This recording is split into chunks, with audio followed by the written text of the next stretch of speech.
Scoob is getting out the hole Tuesday. They're gonna send Hound up there, and Hound is gonna bring Scoob a move as soon as he get off the lieutenant's office. And because Scoob has been in 2 incidents within the last 3, 4 weeks, then that's gonna make him get shipped. Hound ain't never been in no out, so he's like a torpedo. He like a they was using him as a torpedo. So when the guys tell me this him, and I'm like, yeah, he said, yeah, man, they gonna when Hound up there doing that. Tuesdays when they let out the lieutenant's office. So he said, well, Hound up there doing that, they gonna bring y'all a move because they know you ain't gonna lay down for that.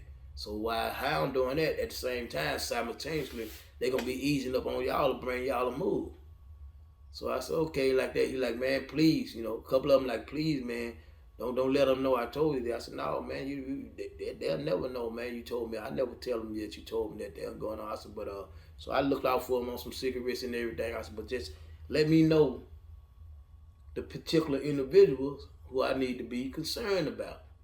You going on? So he like, they went on and they told me the particular individual, the 13 individuals and going on who was particularly supposed to be, had their eyes on each individual going on. So when they had their eyes on, I guess, on us, then I put eyes back on them. I had eyes put back on them.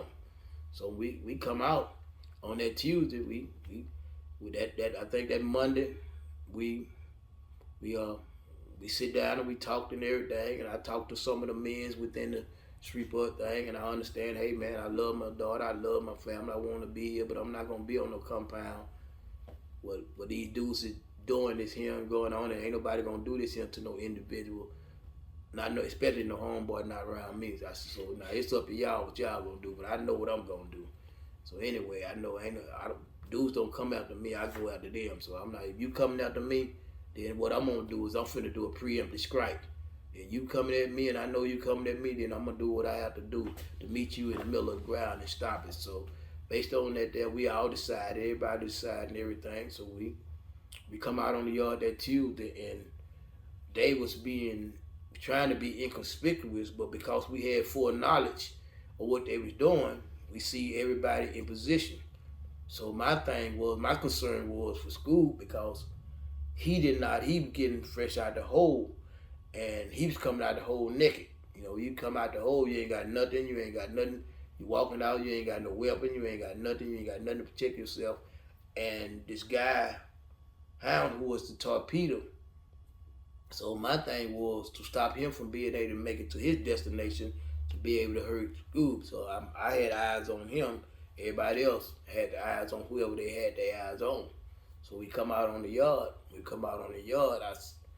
They looking, because now when they see us, they kind of figure like, okay, but these dude, somebody done tipped them or they done got jack wise. So Hound is at the gate, and we meet each other at the gate, and like I say, me and him end up, the antidote is that me and him have a meeting later on at Special Management Unit, Smooth, and he rolled with me when the officer was trying to abuse me and going on. Him and Aiden and some of the men, they rolled with me.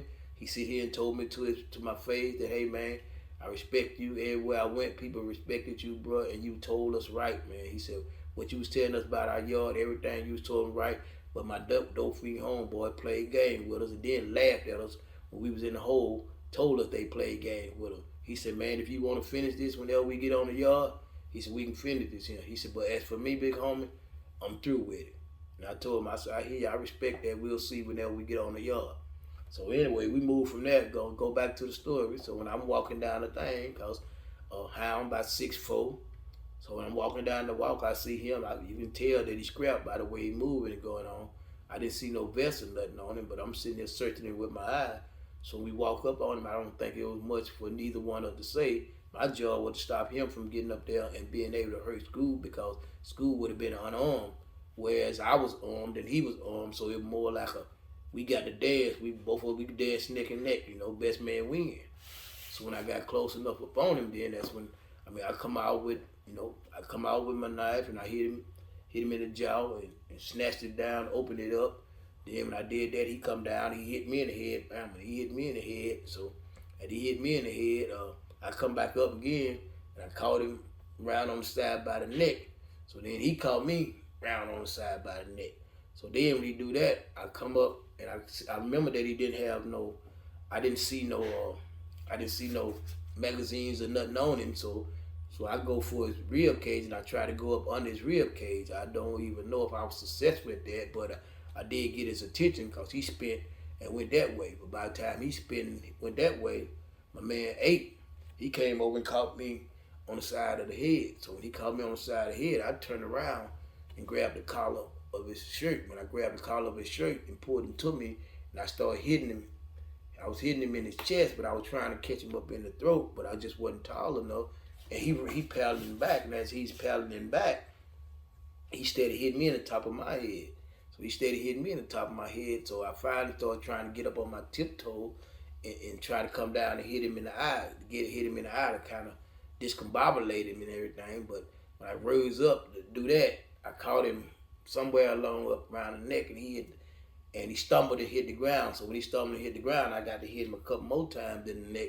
And at that particular time, that's when police ran over and tackled me and rolled me off of him. So to keep from losing my knife and everything, I had to focus on shaking loose and getting away from the police. And when he was trying to roll me down and secure me, I just jumped up and didn't engage him and got away from him so that I could still maintain my knife and not be vulnerable or be a victim. So then I stood up, so they got on top of Aiden and started kind of like protecting him.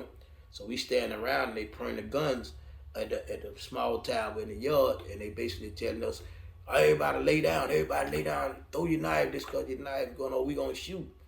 And so I mean, based on what I had seen in several other penitentiaries, I don't believe in disarming myself so everybody else is laid down, because I've actually seen guys who disarm themselves and the police put them in handcuffs, and some of the guys who've been laying in wait from the rival group will come over there and run over there and start stabbing them, and the police will run off and leave them while they still handcuffed. So I mean, I don't I try not to put myself in that situation, so I refuse to do it. And then that's when I guess they got my name from captain or whatever, but they just said, Richardson, throw your knife down and lay down, or we gonna shoot. This is the last call. This is the last call. So I still looking, well, they gonna have to shoot me, because I'm not, if I don't see everybody else laying down. So when I looked, I seen everybody else laying down except me and two other guys from Shreveport, basically. When I seen everybody else laying down, I threw my knife just far enough in front of me that when I laid down back, if somebody came out the crowd to try to bring me a move, I could run grab it in time enough to be able to protect myself. So I threw it down, and they come got me, and they lined us up, they handcuffed us, took us all off the yard, they took us to the medical, little few of us at a time. So many of us got stabbed. They were going through the thing, taking us to medical. So I go back in there, and the captain come see me in medical, and he said, man, I forgot the SIS dude name. He said, man, what you call him came to you, man? He was trying to. I said, listen, man, I don't talk to no SIS about nothing going on in your. He asked you what was going on. How could y'all stop this? And I told him, I said, man, I don't discuss nothing with no SIS, man. I've been down since I've been down. I don't do that, man. I said, if something happened concerning me, just clean up the compound after I'm gone, or clean it up, whatever. But other than that, I don't do that. So he said, well, man, we didn't want you here in the first place, man. We know we didn't want you here. I said, well, man, I ain't got nothing to do with that, man. I came where they sent me. He told me, man, I'm telling you, we didn't want you here. I said, all right, I hear you. I know that too. He said, man, I seen the video. He said, man, I was looking at the video. I said, all right, man, I don't know nothing about no video, because I don't know what you're talking about, because I ain't done nothing. He told me, man, I'm telling you, I'm looking at the video. I said, all right, I hear you, man. He said, man, you're a motherfucker, man. He said, I'm telling you, boy. I said, yeah, I hear you, man. He said, man, I'm telling you. He just kept saying it like 3 times. He said, man, you're a motherfucker, man. He said, you're a motherfucker. Started laughing. They left me. We went on out there. They took me over to the shoe. When they took me over to the shoe, I stayed in there, and we was over there. They sent it to the feds. The feds sent it back. They gave us incident report for everything, and they, I guess, to put protection on themselves, they left certain stuff out, the incident reports and everything. And I mean, I got no problem with that, either way it go, I was in for a penny, in for a pound.